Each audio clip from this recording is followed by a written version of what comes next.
Bom dia, mais uma manhã com Deus, priorizando a palavra de Deus, e nesta manhã do dia 24 de fevereiro, nós vamos meditar Deuteronômio, do capítulo 23 ao capítulo 25, e que a paz do Senhor encha o teu coração nesta manhã.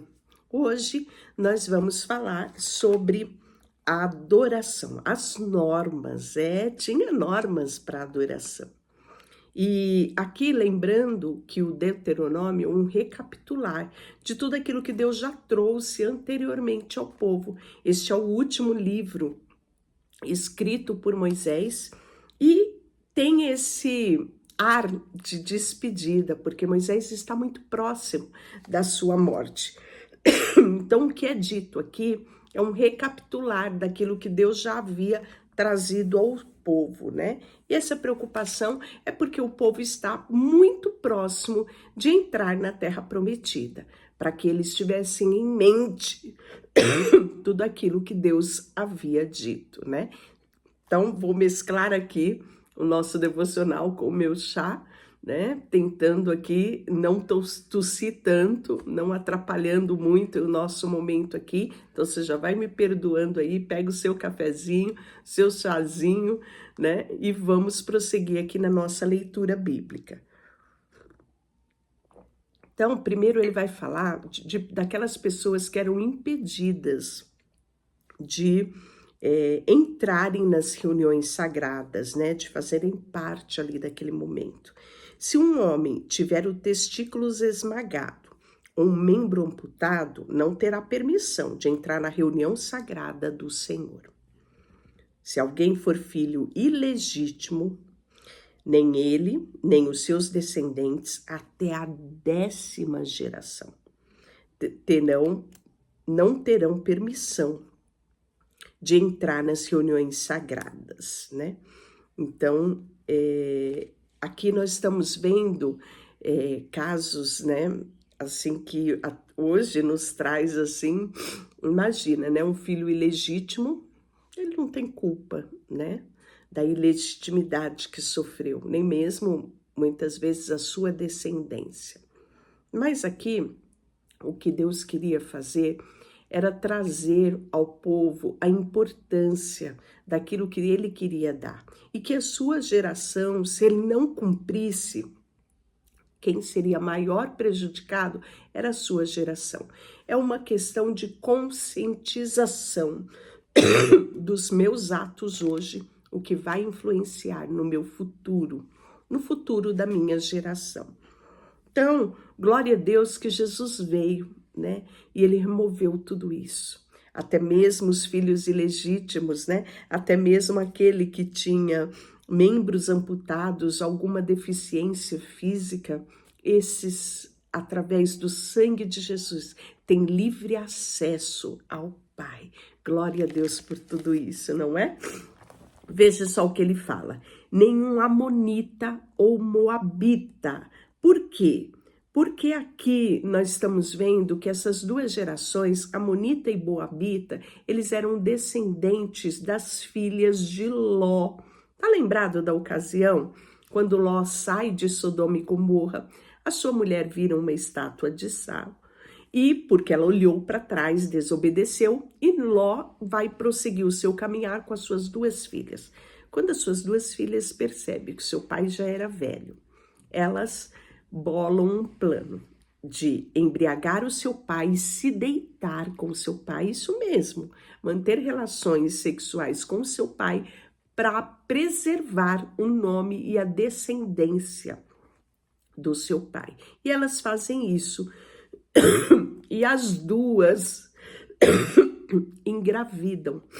E aí, dessas gravidez, se origina dois povos, que são os moabitas e os amonitas, né? Então, essas duas gerações, elas eram consideradas, né, malditas. Então, veja só, nenhum amonita ou moabita e nenhum dos seus descendentes até a 10ª geração terá permissão de participar das reuniões sagradas do Senhor. Essas nações não os receberam como alimento, a água, quando vocês saíram do Egito. Então, além delas serem uma geração provida ali, né, de uma relação ilícita, eles também tiveram ainda um plus a mais nessa maldição. Por quê? Porque, não sei se você está lembrado ali, na peregrinação do povo quando saiu do Egito, eles tiveram que cruzar muitos territórios. E um dos territórios foi os territórios dos Moabitas e dos Amonitas. E eles pediram permissão para passar por dentro do território, né? A travessia deles pelo deserto importava passar por esse território. E eles falaram, olha, nós não vamos prejudicar nada a vida de vocês, nem vamos nem mesmo beber a sua água. Mas mesmo assim, eles não deixaram o povo de Israel a fazer a travessia dentro do seu território. E isso custou muito para o povo de Israel, porque eles tiveram que dar uma volta gigantesca por conta deles não poderem passar nos territórios dos Amonitas e dos Moabitas. Então, essa geração, que já era uma geração provida de uma relação ilícita, considerada maldita para o povo de Israel, eles ainda trouxeram com suas próprias mãos mais maldição, não permitindo que o povo de Israel atravessasse no seu território. Então, por conta disso, Deus faz menção disso aqui. E olha só, essas gerações não receberam alimento, água, quando não os receberam, né? Não foram hospitaleiros com vocês, nem com água, nem com alimento, nem mesmo deixaram passar pelo território deles. E ainda, em vez disso, contrataram Balaão, filho de Beor, nascido de Peor, na Mesopotâmia, para amaldiçoá-los. Tá lembrado desse episódio? Pois bem, mas o Senhor seu Deus recusou ouvir Balaão e transformou a maldição em bênção, pois o Senhor seu Deus os ama. Né? Então aqui Deus traz essa lembrança, o porquê que essas pessoas não podiam entrar ali no culto sagrado.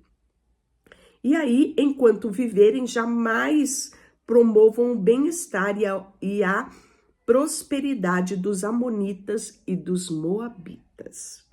Não mostrem ódio aos Edomitas. Olha só, por quê? Os Edomitas, eles eram descendentes de Esaú. Quem era Esaú? Irmão de Jacó.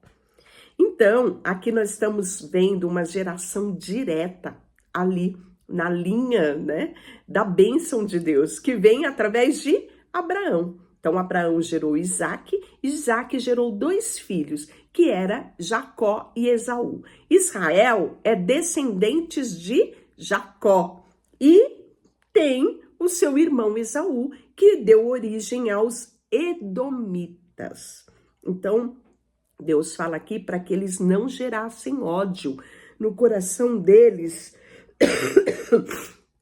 pelos Edomitas, né? Porque os Edomitas eram parentes deles, né? E nós vamos ver que a 3ª geração dos Edomitas e egípcios poderá entrar nas reuniões sagradas do Senhor. Porque muita gente se converteu, né? Vendo tudo aquilo que Deus havia feito por eles ali no Egito e na saída do Egito. Então, agora nós vamos ter algumas normas diversas. Quando saírem para guerrear contra os seus inimigos, mantenham-se afastados de tudo que é impuro.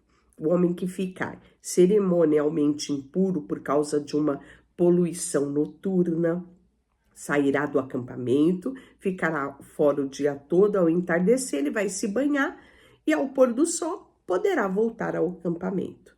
Determinem uma área fora do acampamento que possam fazer as suas necessidades. Cada um deve ter uma pá como parte do seu equipamento. E quando forem evacuar, fazer o número 2, cavem um buraco, com a pá e cubram as fezes. Olha as medidas sanitárias que Deus traz aqui para o povo, né?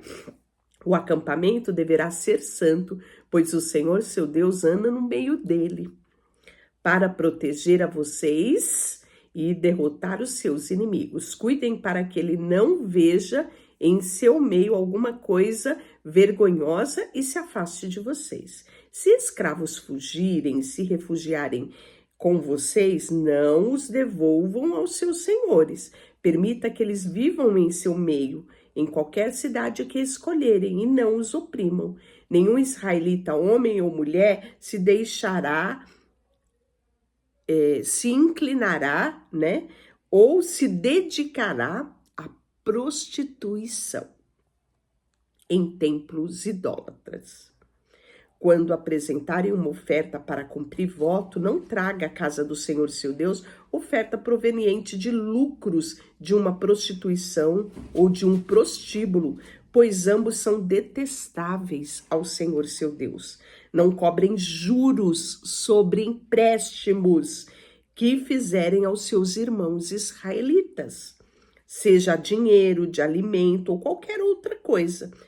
Poderão cobrar juros dos estrangeiros, mas não cobrarão juros dos irmãos israelitas. É esse o texto que nós vamos meditar aqui, ó, no nosso devocional, né? Eu até comento que muitas pessoas nem sabem que tem isso na Bíblia, né? Essa proibição que Deus dava aos israelitas de cobrar juros dos seus próprios irmãos, né? Estimulando ali uma cultura de ajuda mútua entre eles. É muito importante isso. E nós vamos ver isso lá no nosso versículo do dia.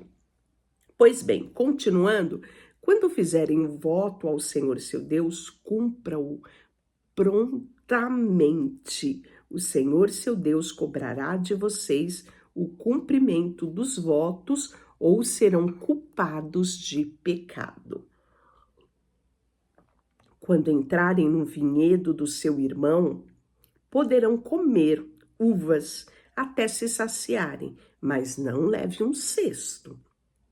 E quando entrarem no campo do vizinho, poderão apanhar espigas de cereais com a mão, mas não use a foice para cortá-los. Se um homem se casar com uma esposa e esta não for do seu agrado porque ele descobriu alguma vergonha da parte dela, ele escreverá um certificado de divórcio. Aqui nós estamos falando, né, daquilo que nós vamos ver repetindo, até mesmo nos evangelhos, sobre a carta de divórcio que Moisés permitiu dar. Pois bem, dará a ela, mandando-a embora de casa. Depois de partir, ela poderá se casar com outro homem. Isso não era tido como prostituição, como adultério. Ela estava liberada para se casar novamente. Isto era a carta de divórcio, né? Então, você vê quão antigo é isso. Vamos assim dizer. Eu costumo falar que Deus criou o casamento. O homem, pela dureza do seu coração, como diz, né, no texto de Mateus, criou o divórcio. Infelizmente existe. Isso não deve ser uma condenação sobre ninguém. Então, há, até mesmo aqui no Pentateuco, a prescrição sobre a carta de divórcio. O homem recém-casado não será recrutado para o serviço militar, nem receberá nenhuma outra responsabilidade oficial. Estará livre para passar 1 ano em casa, proporcionando alegria para a mulher que se casou. Olha que coisa mais linda, gente! Nos nossos dias hoje, a gente tem 3, 4 dias, né? Alguns, uma semana, 10 dias de lua de mel, né? Para o casal viajar, né? Antes de iniciar a labuta do dia a dia, terem esse momento, né? De compartilhar, né? Mais achegado ali. E eu aconselho, né? Sempre todo casal não abrir mão do seu momento de lua de mel, o seu momento inicial do casamento, né? Nós costumamos dar curso de noivos na nossa igreja, que chama-se ONI, que é do MMI, e uma das coisas que nós orientamos aos jovens nubentes, noivos, é não negligenciarem algumas coisas que estão como fundamento aqui na Bíblia. E olha só, aqui era um ano inteiro que esse homem ia parar, né? Nem para a guerra ele ia. Ou seja, a guerra era um momento de emergência, de urgência, e nem para isso ele era chamado, né? E a função dele era proporcionar alegria para a mulher que se casou, né? Então, o primeiro ano de casamento é um ano de muito ajuste para um casal. Então, é necessário que ambos os cônjuges, tanto o marido quanto a mulher, estejam empenhados nesta construção da unidade de uma só carne que Deus sonhou para que ele vivesse aqui nessa terra. E olha que coisa mais linda. Aqui, no Pentateuco, em Deuteronômio, não só Deus falou, mas Moisés torna a lembrar a importância desse tempo inicial do casamento e qual deveria ser a preocupação dos cônjuges no seu primeiro ano de casamento. Pega a dica aí. Pois bem, não tomem um conjunto de pedras de moinho, nem mesmo uma só pedra de cima, como garantia de uma dívida, pois o dono precisa das pedras para obter o seu sustento. Se alguém sequestrar um irmão israelita e o tratar como escravo ou vender a um sequestrador, terá que morrer. Desse modo, vocês eliminarão o mal entre vocês. Olhe só, quando a gente olha para esse preceito aqui do Pentateuco e a gente lembra o que os irmãos de José fizeram com ele, né? O venderam. Olha isso aqui foi algo assim aos olhos de Deus, né? Que trouxe muito pesar. Mas como sempre, vimos aqui em cima, Deus transforma até mesmo as maldições em verdadeiras bênçãos, como foi o caso de José, né? E aí, se um de vocês emprestar algo ao seu próximo, não entre em casa dele para pegar o objeto que ele lhe ofereceu como garantia. Espere do lado de fora, enquanto ele pega o objeto e traz para você. Isso é questão de dignidade humana, né? Se foi oferecido garantia, essa garantia deve ser dada pela sua própria mão e não sendo usurpado pelo outro, né? Nunca se aproveite de trabalhadores pobres e necessitados, sejam irmãos israelitas ou estrangeiros que vivem nas suas cidades. Paguem o salário dele todos os dias, antes do pôr do sol, pois eles são pobres e conta com isso para viver. Então, muitas vezes se trabalhava e dependia daquele salário para comprar o alimento para a família se alimentar naquele dia. Então, Deus olha para os mínimos detalhes, né, da necessidade humana. Os pais não serão executados por causa do pecado dos filhos, nem os filhos por causa do pecado dos pais. Aqueles que merecem morrer deverão ser executados por causa dos seus próprios crimes. Muito importante isso, não é? Sejam justos com os estrangeiros e os órfãos que vivem entre vocês e jamais aceitem a roupa de uma viúva como garantia da sua dívida.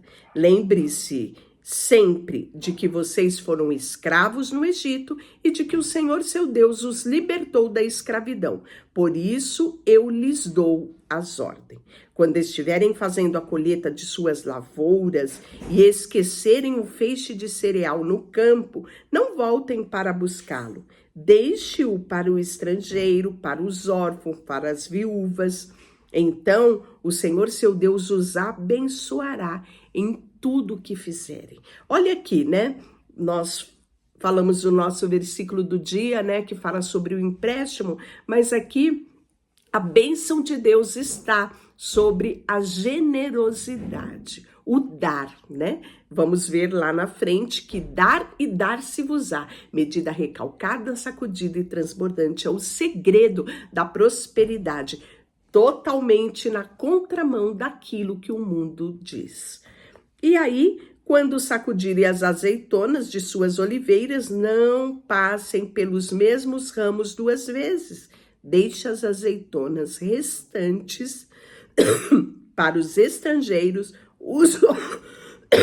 os órfãos e as viúvas. E quando colherem as uvas dos seus vinhedos, não passe novamente pelas videiras. Deixe as uvas restantes para os estrangeiros, órfãos e viúva. Lembre-se que vocês foram escravos na terra do Egito, por isso eu lhes dou estas ordens. Então, que cuidado aqui Deus traz, né? Um cuidado inerente aqui à dignidade humana, os direitos essenciais, né, da humanidade. Então, a ONU hoje, né? Nós vamos ver que isso não é nada, né? Diante daquilo que Deus criou há tanto tempo atrás. Não era necessário nenhum tipo de órgão se o homem obedecesse os princípios da palavra de Deus. Pois bem, quando 2 pessoas brigarem e o caso chegar a um tribunal e o juiz declarar que uma pessoa tem razão e a outra está errada, se a pessoa que está errada for sentenciada a receber açoites, o juiz ordenará a ela que deite e seja açoitada na presença dele, com um número de açoite proporcional ao crime. Hoje nós temos uma pena proporcional ao crime, né? Jamais ultrapasse 40 açoites. Mais que 40 açoites seria uma humilhação pública para o seu irmão israelita. Não amordassem também o boi para impedir que ele coma enquanto ele debrulha os cereais. Se 2 irmãos estiverem morando juntos na mesma propriedade e um deles morrer sem deixar filhos, a viúva não se casará com alguém de fora da família. O irmão de seu marido se casará com ela e eles terão relações sexuais. Deste modo, ele cumprirá os deveres de cunhado. Olha só, né? Então, nós vamos ver isso mais lá na frente a respeito disso, né? De como Deus olha para essas relações. Muito diferente do nosso usual aqui no Ocidente. Se, contudo, um homem se recusar a casar-se com a viúva do seu irmão, ela irá à porta da cidade e dirá às autoridades ali reunidas: o irmão do meu falecido esposo se recusa a preservar o nome do seu irmão em Israel. Não quer cumprir os deveres de cunhado casando-se comigo. As autoridades da cidade convocarão e conversarão com ele. Se ainda assim ele insistir e disser: não quero me casar com ela, a viúva se aproximará dos homens na presença da autoridade, tirará a sandália do pé dele e cuspirá em seu rosto. Em seguida, ela declarará: isto é o que acontece com um homem que se recusa a dar filhos ao seu irmão. O que é isso? Quando um homem morria, o seu irmão casava com a viúva. Por quê? Suscitava herança, né? Então, ele tinha relações com a cunhada para que a cunhada pudesse dar continuidade à herança do seu irmão, né? Ter filhos e preservar o nome, o sobrenome dos seus irmãos. Alguns homens não gostavam disso, porque queriam suscitar heranças e nomes de si próprio e não do seu irmão, né? O egoísmo em alta aqui. Então, Deus olhava desta forma aqui, né? E aí, desde esse dia em diante, a família dele será chamada em Israel família descalçado. Por causa desse cerimonial. E aí, se 2 israelitas brigarem, e a esposa de um deles, na tentativa de livrar o marido, de quem o agride, agarrar os órgãos genitais do outro homem, corte a mão da mulher. Não tenha pena dela. Quando pesarem as mercadorias, usem balanças precisas. Usem também medidas completamente justas. Isso, usem sempre pesos e medidas exatas e justas, para que tenham vida longa na terra, ou seja, não passe para trás a outra pessoa, né? Então, honestidade aqui nos pesos e nas medidas. Nunca se esqueça daquilo que os amalequitas lhe fizeram quando vocês saíram do Egito. Eles os atacaram quando vocês estavam cansados e esgotados, e feriram mortalmente os mais fracos que ficaram para trás. Não temeram a Deus. Portanto, quando o Senhor, seu Deus, lhe proporcionar descanso de todos os seus inimigos na terra em que ele lhes dá como herança, destruam os amalequitas e apegue-se à memória deles debaixo do céu e jamais se esqueçam disso. E aí, capítulo 25, né? Nós vamos falar amanhã um pouquinho sobre os dízimos e as ofertas das colheitas. Deixa eu orar por você. Senhor, nesta manhã, colocamos diante de Ti o nosso coração, a nossa vida, tudo que temos e tudo que somos. Em nome de Jesus, amém. Deus te abençoe.